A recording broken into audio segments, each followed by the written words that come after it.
Well, there's so many. My favorite viral video was the football category, which I thought he handled so incredibly well. It was like the last category on the board. Nobody wanted to pick on it before.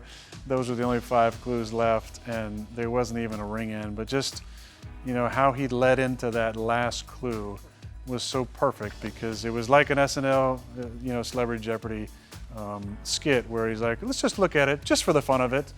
I think we all loved, his wit there. But personally, 2 things really stick out in my interactions with him. The first is when he walked in the room the first time. We were back in the green room in 2015, and he has such a presence about him and such a charisma. I mean, when he walked in the room, it was like, the only thing I can compare it to is when I was in Alaska, I was randomly in a sled dog race. And the first 8 dogs got out of the carrier, and they're yipping and going crazy, and there's a lot of energy in the air. And the lead dog comes out last. And when he comes out, the whole group of 8 dogs got quiet. I mean, literally, there was no sound.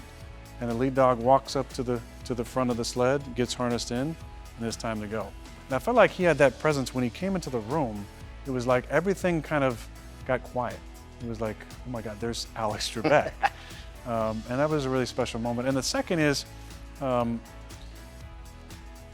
few years back, there was a film crew that was following me, and they had reached out to Alex to do an interview. And a guy who gets pulled in so many directions, and he's obviously in his, he's up there in age, but he sat down at a local hotel with this film crew and did, I think, over an hour of an interview. And they were asking questions about me, and literally the only interaction we had was on Celebrity Jeopardy, which was years before that. But for him to take the time to do that was something that I always really appreciated, and his words meant a lot to me.